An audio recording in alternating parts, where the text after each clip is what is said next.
Good morning, everybody. Welcome to Golden Gate Center for Spiritual Living. Come and take your seats.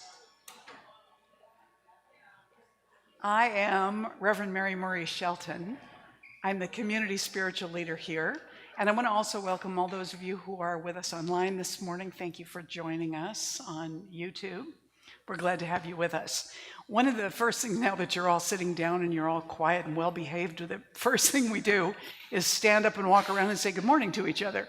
So I want to invite you now to go ahead and stand up and look around and look for people that you don't know. Introduce yourselves and welcome them. Look for anybody you haven't seen in a while, welcome them back. And just make sure that everybody welcomes you and you welcome them. And for those of you at home, take a moment to give yourself a hug and know that you too are special and welcomed here. We're delighted to have you. And you can get yourself another cup of coffee. We'll be back to sing in just a moment.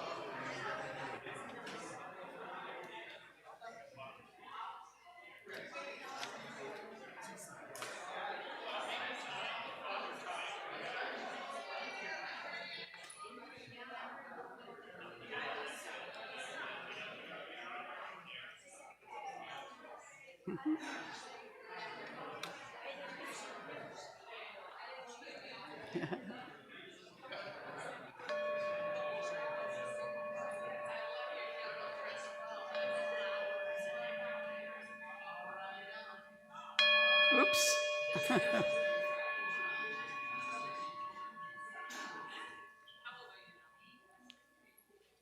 All right. Now this is an interesting day. I mean, they're all interesting days, right? But this is a particularly interesting day because I'm talking about variations in variety today. And so instead of one musician, either live or on our videos, we are using 4 different musicians today, videos that we already have, so that we can celebrate some of that variation and variety. So we're going to start off with Gary Lynn Floyd this morning. He's doing a simple song for us, with us, that he actually wrote with Karen Drucker. So please stand and let's join Gary. You'll see the words right up on the screen, so it'll be easy to sing along. It's not a difficult song, okay? Good morning, Golden Gate Center for Spiritual Living. Gary Lynn Floyd here with you again. So good to be back. I'd like you to join me with this first song. It's a song that I wrote with our friend Karen Drucker. It's called One in Unity. It goes like this. It's easy. We are one. We are in unity. We are a loving, inclusive community. We are grateful. Everyone is welcome here. We set our love into the world. Sing it with me again. We are one. We are in unity. We are a loving, inclusive community. We are grateful. Everyone is welcome here. We spread our love into the world. Second part. We are one in unity. We are one. We are one. We are one in unity. We are one. We are one. We are one. We are in unity. We are a loving, inclusive community. We are grateful. Everyone is welcome here. We spread our love into the world. We are one in unity. We are one. We are one. We are one in unity. We are one. We are one. We are one. We are in unity.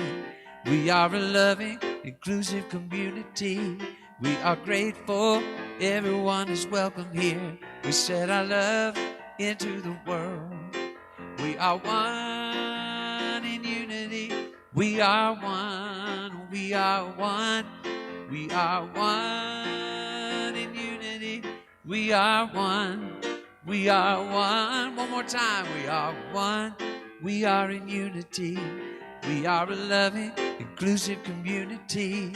We are grateful. Everyone is welcome here. We spread our love into the world. We spread our love into the world.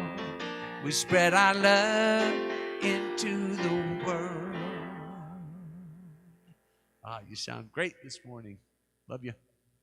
Yeah, very nice. Okay, now that we've sung and said good morning, we're going to turn within. So the first thing I want to encourage you to do is to silence your cell phone so we don't get alarmed at some odd moment in the middle of our meditation this morning.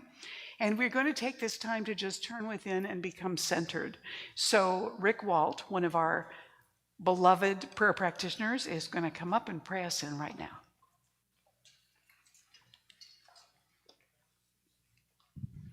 Good morning. It's my honor to welcome you here to the Sunday service here at Golden Gate Center for Spiritual Living. And I always like to start off with gratitude. And I'm just so grateful to Mother, Father, God for creating this beautiful day. I mean, look at that. The sun's shining, slight breeze. So thank you, thank you, thank you. And I invite each and every one to get comfortable, close your eyes, if that works for you.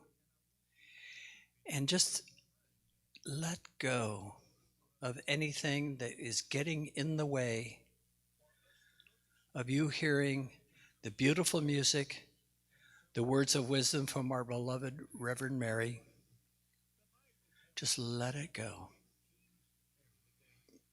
And invite in the wisdom that we will be hearing today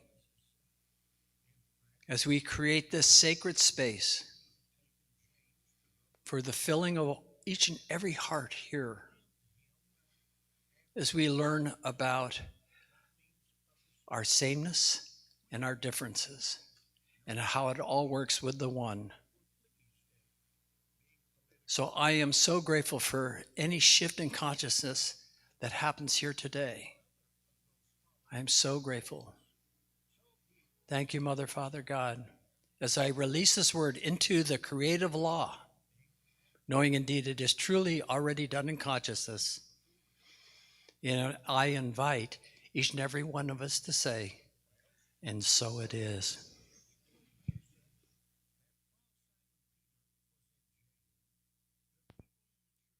This is a song of mine called Rise. Look up and you try to go up, look down and you probably fall down. Place your attention on where you want to be and you will be there eventually. Think good and you try to feel good. Think love, you're probably falling in love. Watch your thoughts, choose carefully, and you will become just what you want to be.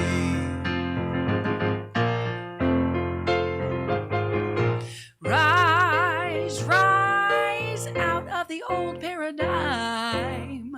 Rise, rise into the presence of the divine. Rise, rise out of the old paradigm. Rise, rise into the presence of the divine.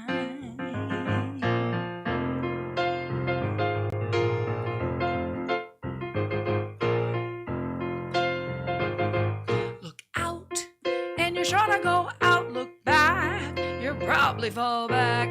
Place your attention on where you want to be and you will be there. Yes, I promise that you get there. Oh, so easily, yeah. Rise, rise out of the old paradigm. Rise, rise into the presence of the divine. Rise, rise out of the old paradigm. Rise, rise into the presence of the divine.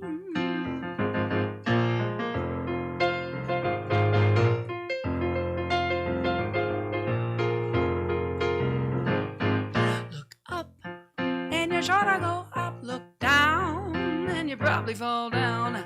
Place your attention on where you want to be and you will be there. Yes, I promise that you'll get there. Oh, I know that you'll be there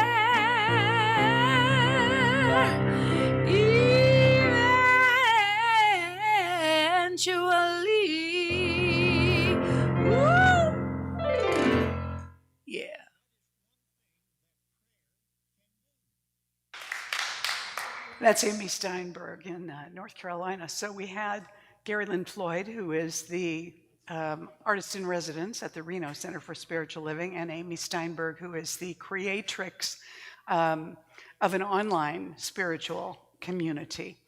And we are more or less coordinating with all of Centers for Spiritual Living in the theme for this year, 2025, which is Rising Higher and Growing Deeper.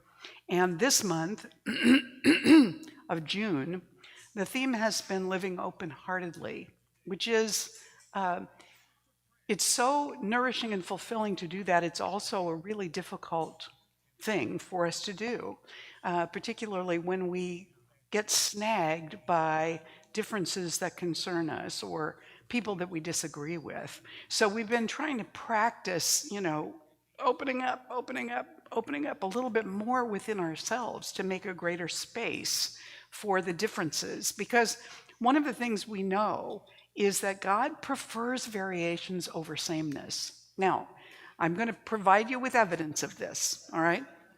So everywhere we look, we see categories, but within those categories, every individual is still unique. We recognize humanity. When we look at humanity, we know those are people, even tiny little children who are practically new in the world. They recognize people. They know people are people. And they recognize their own age group or their own type of kids. Their focuses go to kids, yes? So we recognize our own, but we also make space for those that are in other species. And yet we look at them and there are huge variations. All you have to do is see a Chihuahua and a Great Dane, and you know that if those are both dogs, the universe loves diversity and differences and variations. Now think about this. When we're out in the world and we're doing our everyday lives or we're doing our work, we may sometimes make assumptions about things based on the appearance that comes to us. We see that appearance and we draw a conclusion immediately. This woman who worked in a clothing store, she said she really made it a point of pride to give customers not only her unvarnished opinion, but all the help that she could in terms of selecting clothing for themselves.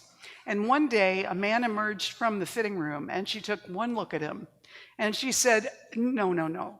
Those jeans look terrible on you. I'll go and get you another pair. And as she's walking away, she heard him mumble, I was trying on the shirt.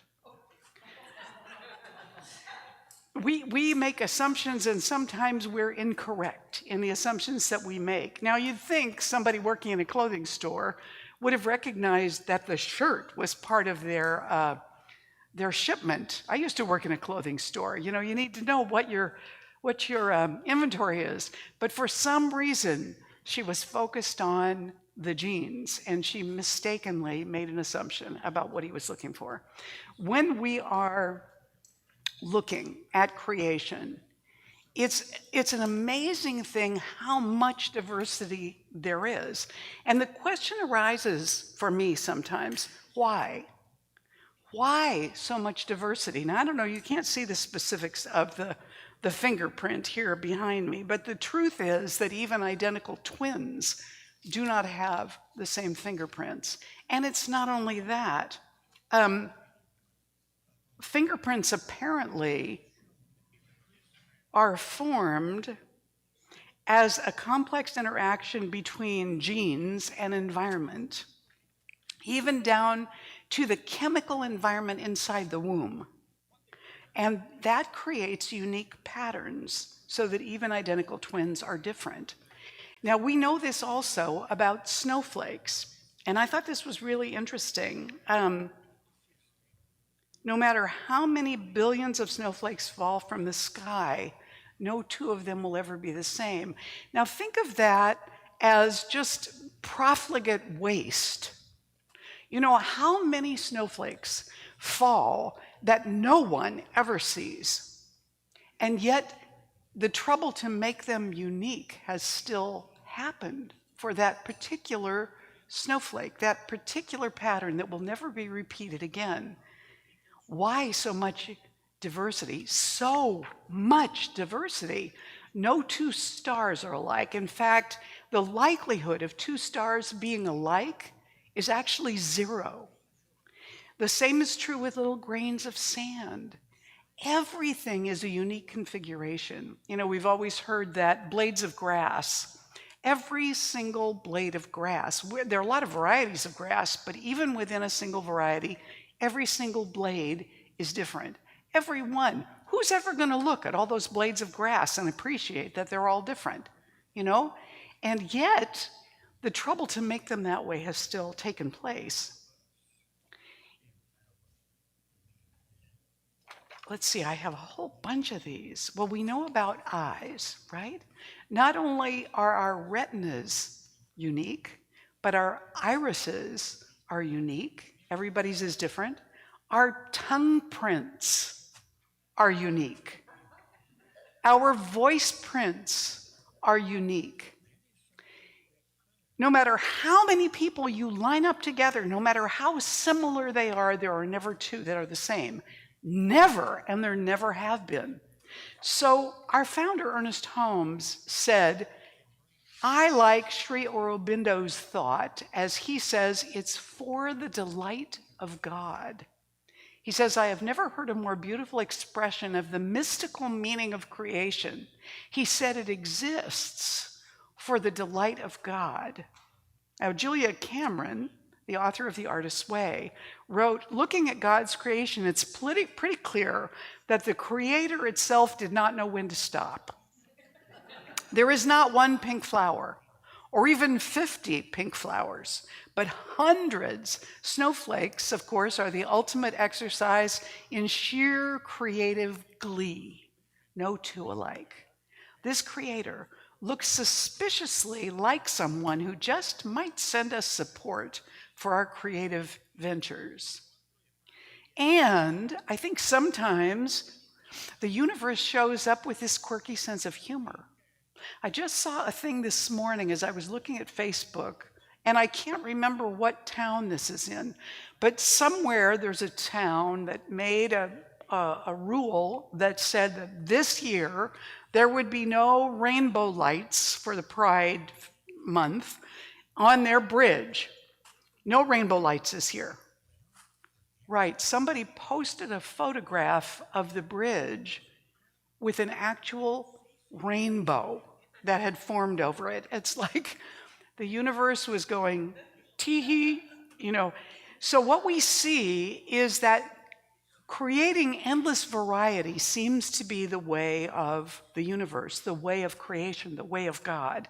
And I think that that's because with an infinite being, to express itself fully is impossible. It would never be done because it's an infinite being. And it is always creating. So, in order to not be bored, it's always creating newness, endlessly. Endlessly.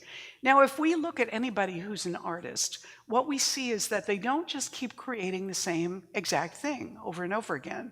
Even if they've perfected something and it's kind of their masterpiece, they don't go back and do that same thing again. Even if the general subject matter is the same. Monet, how many haystacks did he paint, and yet none of them are the same. They're not the same color, they're not the same size, the lighting isn't the same. It was the same field with its haystacks year after year.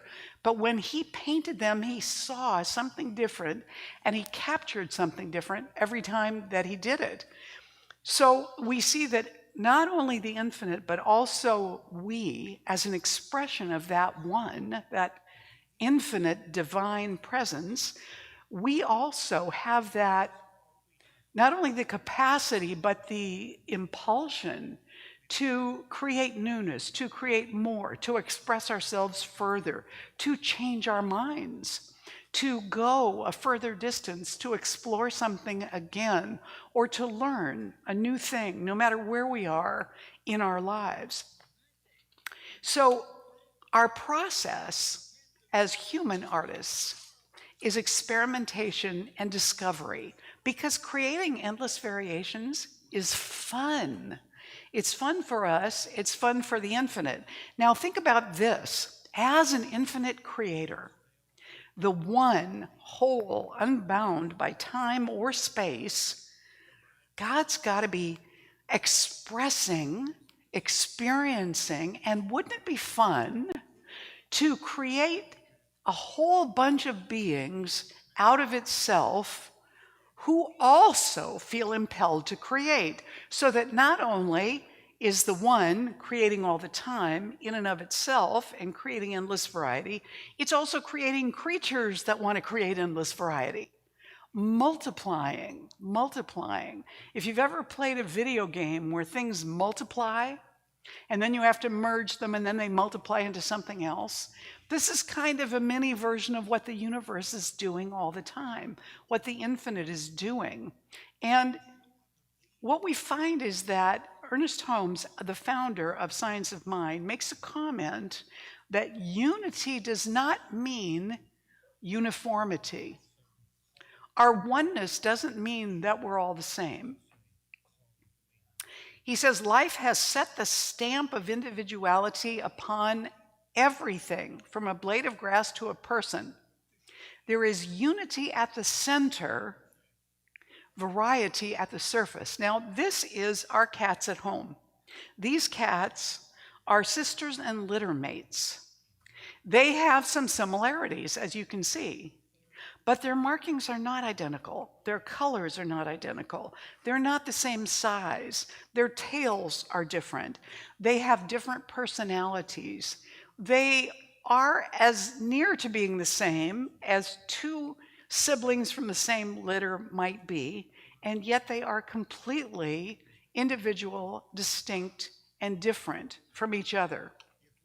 Holmes goes on to say, these variations are separate and distinct without being separated or isolated. Variety feeds on the unity in which it is rooted and expands through a consciousness of being one with the whole. Even though each one of us is completely different from everybody else, from anybody that ever was or will be, we still feel a kinship with humanity, or at least with our own families, or at least with our own age group, or at least with. We generally find our way, we find our people, we find our path. But even in that subset, we are still more alike than we are different with all of humanity. Eric Butterworth, the famous unity minister, once said, there are no duplicates in creation. Every snowflake, every blade of grass, every grain of sand, a unique design. In the same way, there's never been anyone, nor will there ever be anyone, just like you. You are a unique expression of the creative energy of the universe, focused eternally as you. Yes, you are the divine original. And the divine intent, active as you, has one desire: to express expansively and creatively its uniqueness as the perfect idea it is in infinite mind. This is your spiritual destiny. Now, what's important about this? Why do these New Thought teachers go so far as to say this over and over again, all of them? Because they want us to understand two things. First, that everything is an expression of that one infinite divine presence. Everything. And second, that in those expressions, there's only one of you. Now, the thing I want to leave you with, and I'm not done yet, but the thing I want to leave you with today is the universe needs you. If there was another one exactly like you, you would not be necessary. The universe needs you. You were created intentionally, every single one of you and me. We may not know exactly why the universe needed us specifically, but the very fact that we're here tells us that it did. Out of the possibility of millions, you are here. Wayne Dyer used to joke about it, saying, you won the first race you were ever in. You started life as a winner, as a champion. Now, the truth is, while the sperm may have gotten there first, it isn't necessarily the one that gets let in. As we understand it now, of all the sperm that approach the egg decides which one to let in. So not only do you have to be fast, you have to be charming in order for the egg to say, hey, you're the one for me, and to let it in. Now, when we look at all these unique variations that all of us are, here's an interesting thing about blood vessels. So look at the blood vessels in this cat's ear, all right? The unique network of blood vessels in human and animal bodies alike develops in a singular manner for each individual. It's not just that you're unique. There are dozens of things, maybe hundreds of things, in your own body that are unique to you. Other people have them, but not in the same configuration that you do, making these networks as unique as fingerprints. In humans, vascular pattern recognition, or vein pattern authentication, is a fairly new form of biometric identification. It uses near-infrared light to scan the patterns of subcutaneous blood vessels in a hand or a finger, verifying the identity of the scanned individual. The uniqueness of blood vessel networks has also been used to distinguish between individual animals. Rodents, for example, can be identified through distinct blood vessel patterns of their ears.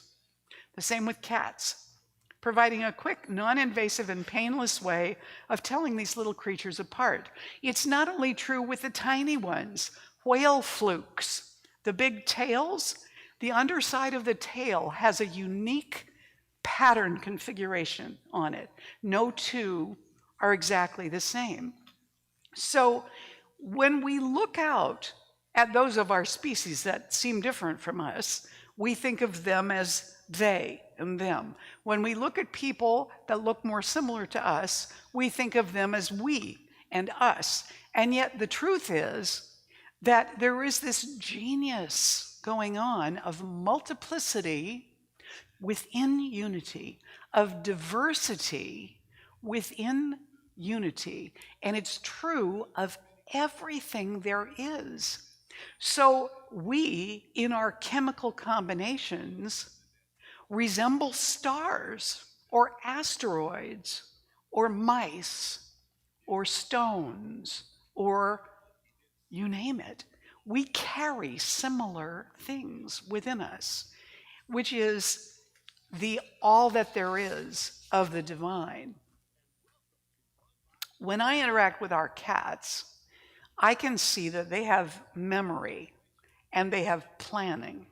So for example, one of these cats loves to chase and play with things. The other one likes to watch, but the one really likes to chase and play with things. And she has a specific schedule on which this is required to happen. And she knows when it is.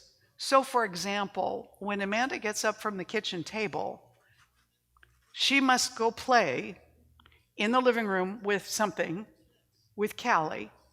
But after she finishes that, she must go in and sit down on the bed to meditate with Bailey. These are the morning schedule, and the girls know exactly when they are. With me, when I get up from the table, it's not always a certainty. So Callie will often encourage me to play with her then. But what she knows is after I've taken my shower, when I go over to put my jewelry on, that's really the time to pester me, because when I get done with that is before I'm going to go out the door, and that's my time. And I must apologize if I can't do it right then, which is not okay, but she kind of will let me get away with it. So we have all of this amazing stuff going on. We are created, every one of us is created both to belong and to be unique. Now, a lot of cultures have a specific kind of focus In many indigenous cultures, you'll find the focus is for community, not individuality. So the focus is toward belonging and supporting the community. Then you look at Western cultures like ours, and you see that the focus is on individuality. We want to maximize our individual good, not always to the benefit of the community. Somewhere or other, human beings have to figure out that both those things are important and begin to integrate those two ideas a little bit better in our livingness, because both things are true and both things are essential, not only to our fulfillment, but to our survival as well. So Matthew Fox said once, "It has taken 15 billion years to get you here," you specifically. That is scientific fact. We are not just the products of our parents. 60% of our body is hydrogen atoms. The hydrogen atoms that are in us go back to the fireball 14 billion years ago. The hydrogen atoms that are in our bodies are 14 billion, give or take a billion, I don't know, years old. We have been around a long time, and it has been a great birthing process to bring us forward. But we're not done yet, I don't think. We are in the process of beginning to recognize the amazing diversity of uniqueness. Now, I want you to look at these two zebras.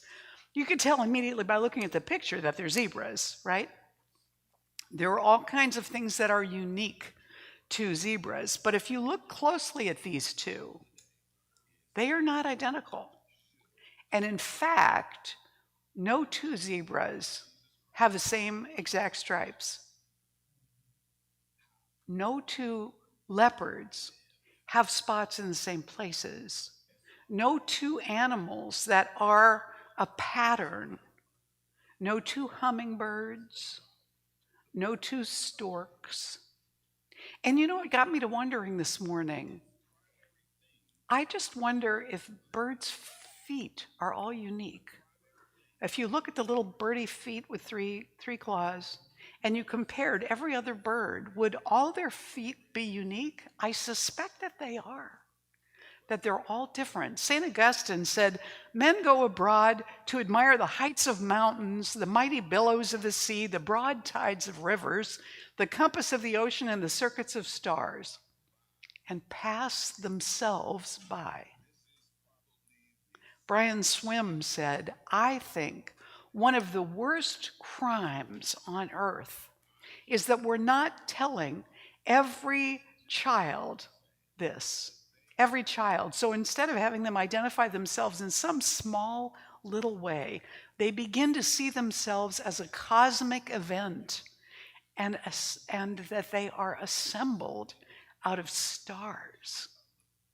Pablo Picasso said something similar. He said, we come out of this amazing configuration into uniqueness, but what do we teach children? We teach them the capital of France is Paris, and 2 + 2 = 4, and who discovered the Pacific Ocean. And yet we don't tell them about the amazing miracle that every one of them is.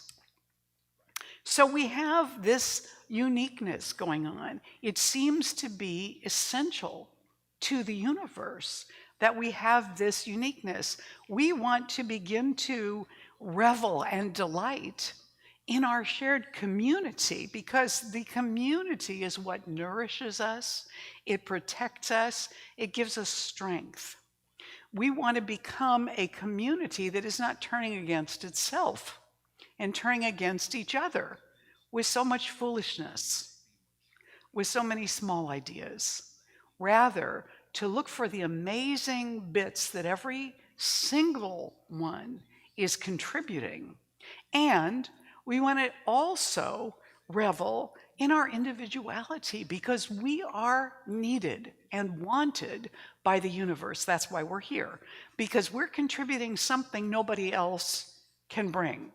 Nobody else is the same that we are. So we want to revel also in our uniqueness, because that creates resilience for the whole community of the universe of human beings, or of life, wherever we are. We create resilience because we're all different. We create a greater result of the gifts that we bring back to the community. And it may be that the gift that you're bringing to the community is just your smile in a moment. This morning, when I was loading stuff into the car to come here for the service, all of a sudden, next to the car, there was a woman walking her dog. I didn't see her approach. So for all I know, she just materialized there. But anyway, she saw me. I had not met her. I am familiar with a lot of people in our neighborhood who have dogs. Usually recognize the dog first. But I may even know the dog's name, but not the person's. But that's a different story. This dog, I didn't know this dog's name, but she was a senior dog, a yellow lab. Very calm, but also very curious and friendly. She came right over to greet me. And her person told me that, you know, she was very friendly. She was a senior dog. And I said, well, aren't we all? And the lady laughed and she went on with her walk. This was a moment. She didn't need to choose to stop and say hello to me. I didn't need to choose to interact with her and her dog, but it was a spark. It was a moment of connection and delight. It was a moment of community. I may never see her again. I may never have another conversation with that dog, but we had that spark. We had that moment, that unique connection that I had never had before and probably will never have again, just like that. That was a unique moment in the history of the universe that I got to experience. Every moment that we live is really that kind of a unique moment. See, this group of people that we are today, this configuration has never been together before. We are a unique expression of the universe in this moment, right now. And it doesn't matter if this is the first Sunday you've been here or if you've been coming to this center in this location for dozens of years. It's all one of a kind, just as it is. The truth is that none of us would be here if the universe didn't need us, and not only need us, but want us, choose us, go through whatever it had to go through to make sure that we were born, that we are here right now. And so I want to share this little thing with you from Angie Sullins.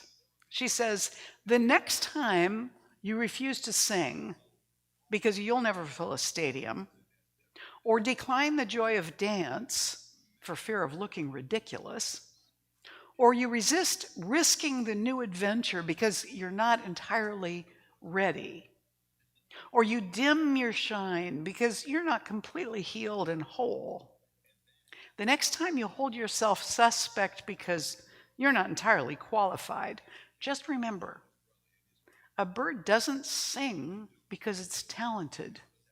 A bird sings because it has a song. The moon doesn't only shine when it's whole. It can show up with a single sliver of itself and still light the entire night sky. Show up, sing, shine. The world needs you as you are. Now look around this room and see how many miracles are here, including at least one furry person. Two furry people as well. And they are just as needed and wanted and unique and one of a kind as any one of us. Namaste.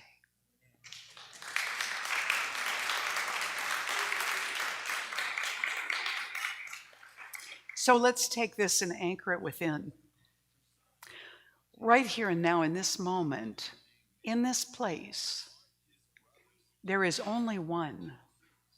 Yet that one is manifesting through and as everything and everyone in this place, uniquely in this moment, and in this moment, and in this moment. And each of these moments is different from any moment that went before or any one that's coming.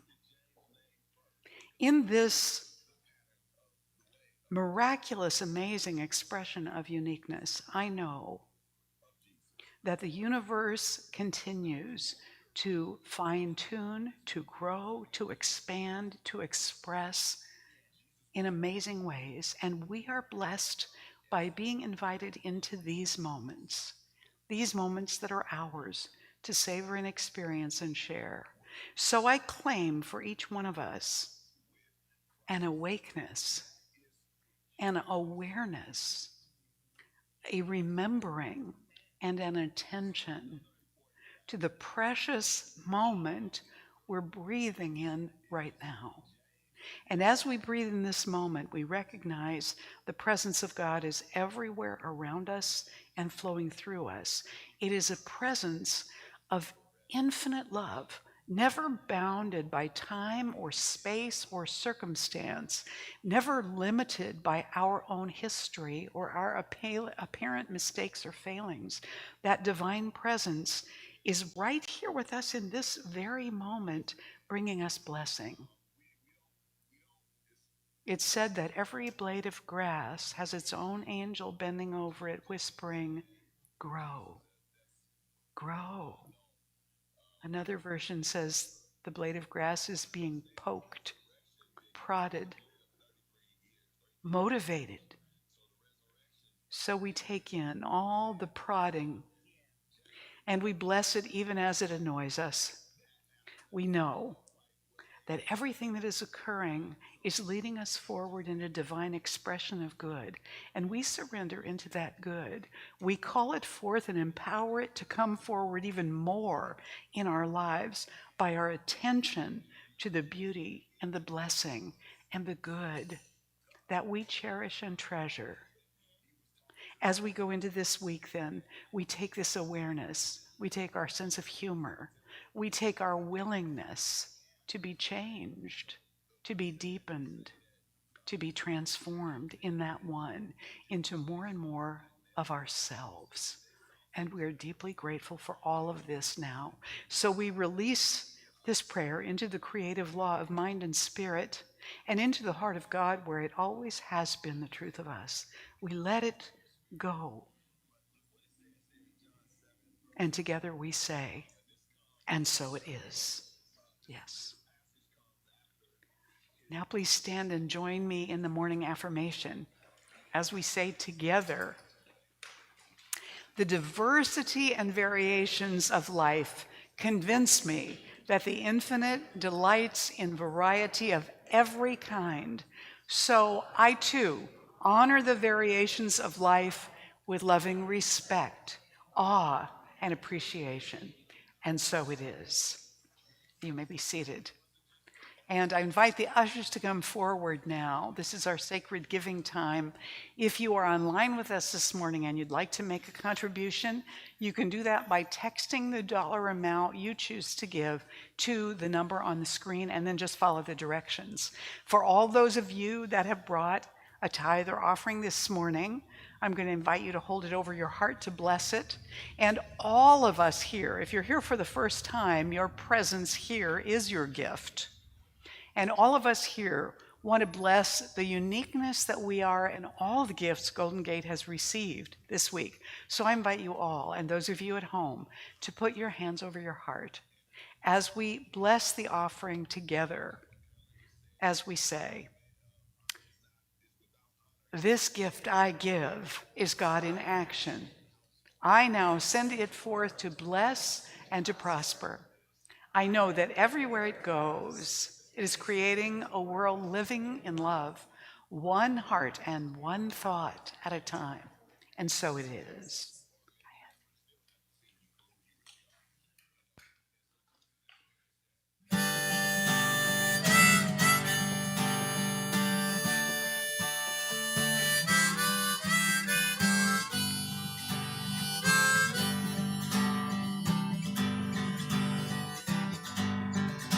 I'm tired of twisting the wind to see which way it's gonna blow me now.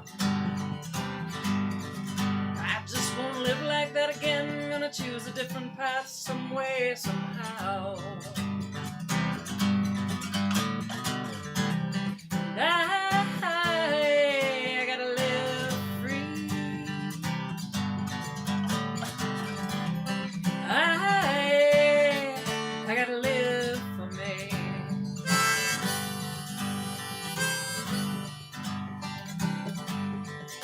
No longer twisting in the wind to see which way it's gonna blow me now.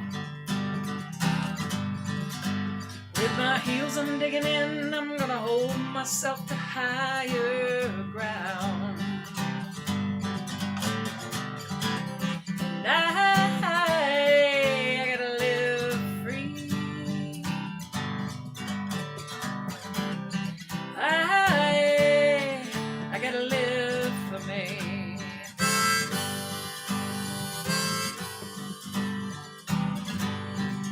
No longer twisting in the wind, the strength of who and how I am I have found. I've come so far and worked so hard from living my life, I will not back down. And I gotta live free. I gotta live for me.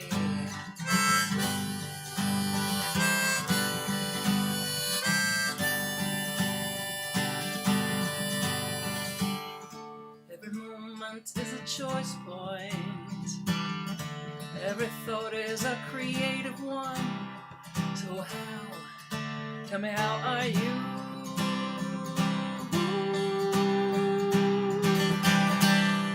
Gonna live now.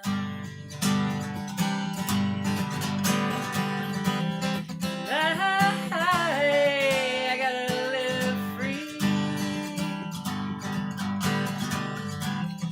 I gotta live for me.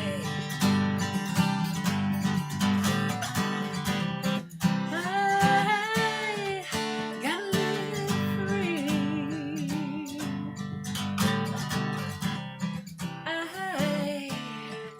I gotta live for me. Live free. Live free.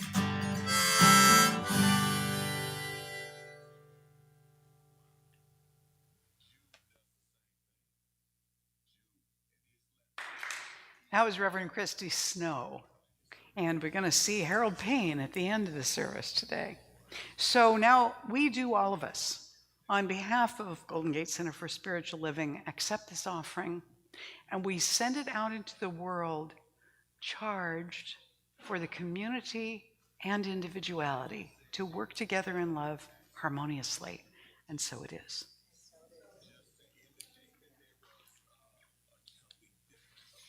Now, if you are here with us for the very first time this morning, this table back here has a lot of handouts and stuff on it that are gifts that you can feel free to take with you, bookmarks and magnets and magazines and flyers and stuff like that. But we also have welcome packets.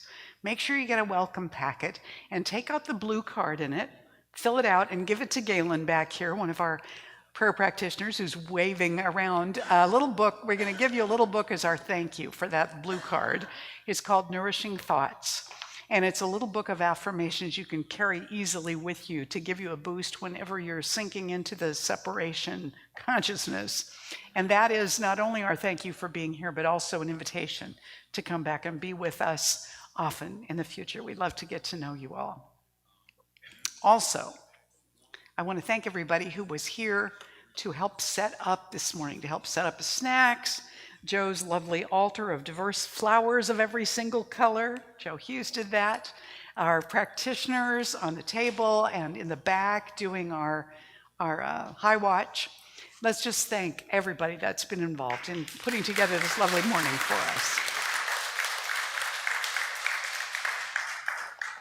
Now, as you know, next Sunday we have Daniel Nahmad here. He's going to be here live for the Sunday service doing the music. You all got a flyer this morning with Daniel. He's coming up from Southern California. His dad lives up around the Bay Area, and so he'll be up here. And immediately after the service, there'll be a little time for snacks and schmoozing, but we're going to do a potluck lunch at the Sunrise Center, which is back down Tamalpais Drive on the opposite side of the street, next door to the Bank of America. And we're going to have our potluck there and a concert from Daniel after the service. So we have sign-up sheets on the events table or the activities table back here for you to let us know what dish you're going to bring to share with everybody for the potluck. And so far, I'm the only one who has signed up. Oh, you signed up, Jet? Good for you. Partly because it just went out this morning and you probably haven't even seen it, but do me a solid, go back there and sign up for something so I know there's more food coming than one roasted chicken, okay? And so we'll have our concert over there at the Sunrise Center following the service next week. And Pat put on the flyer that the lunch is 11:45. I don't know, we'll probably get over there close to 11:30 and start to set up. We'll eat as soon as we're ready once the place is set up. Fair? And then we'll do the concert after we've eaten. We are suggesting a love offering of $20. If you can give more so that somebody else could come who can't, that would be great. Please come. Whatever you can give, give. We will give most of that to Daniel. So that's our thank you to him for making the drive and doing that for us next week. All right. Also, our service at the San Francisco Marin Food Bank is coming up on July 8th. That's a Tuesday from noon to 2. You can let Ellen Nicosia know if you would like to be part of that team. You need to let her know by the 1st, which is pretty soon, because the food bank needs to know who all is coming. So Ellen is here this morning. Please look for her if you'd like to tell her directly and give her your info, or you can email or text it to her. And I love it that our team is usually filled, so that's great. Also coming up the next day, on the 9th of July, is the next Coffee and Faith sharing with prayer practitioner Leslie Giannetti, and that's at Cafe Aroma on 4th Street in San Rafael. It'll be at 10 o'clock, and all are welcome to go and join. I also want to let you know, those of you who knew Lloyd Strom, that he made his transition on the 25th of May, and there will be a celebration of life for him at Valley Memorial Cemetery in Novato on August 4th at 10 a.m. If you would like to attend that, to send him off on his way with a lot of love. Now I'd like to invite our practitioners to surround the room, and I want to remind all of you that the prayer practitioners who are on duty this morning are over at the prayer table here, and they will be happy to take you back into the private area back here and pray with you after the service if you would like a personal prayer. You can also put a written prayer request into the prayer box there, and that will be prayed on by those practitioners over this week. And you can also ask for a prayer, for someone to call you for a prayer. Our practitioners do that. Also remember there's our dial and inspiration line, that's in your bulletin. So we're big on prayer, in case you didn't know that already. And so we are going to join in what we call a chamber of prayer, which means that all of the practitioners and I are going to be praying not in unison, but simultaneously. This is unity and diversity once again. Don't try to tune in on one particular one, just let the prayers wash over you and receive them. And practitioners, all of us need to do the same. Let those prayers come all the way out to where you are and let them in even as you're praying. So let's turn within together.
And so it is. Please stand now and join us for the closing blessing and song. And I want to also thank Christy Snow and Harold Payne, who will be singing in just a minute. So join me as we say this blessing together. I now walk so that whoever walks beside me dwells in the presence of God, and whoever places a hand in mine is lifted, and whoever thinks of me is illumined with God consciousness, for spirit and all people and I are one eternally, and so it is. This is one we've sung before. It's been a while, but you know it.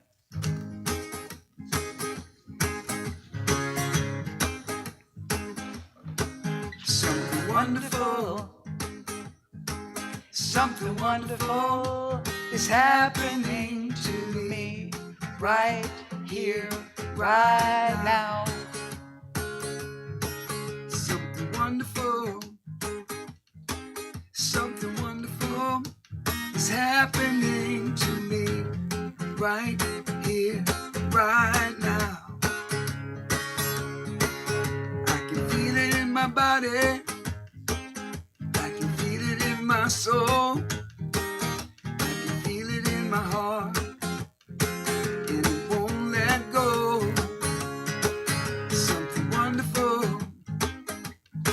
Something wonderful is happening to me right here, right now. Oh, something wonderful is happening to me right here, right now. I can feel it in my body. I can feel it in my soul. I can feel it in my heart. And it won't let go. Oh, something wonderful is happening to me right here, right now. Something wonderful, something wonderful is happening to me right here, right now. All this love inside, we can let it shine. Oh, something wonderful is happening to me right here, right now. Can you feel it? Ooh, something wonderful. Something wonderful is happening to me right here, right now. Big finish.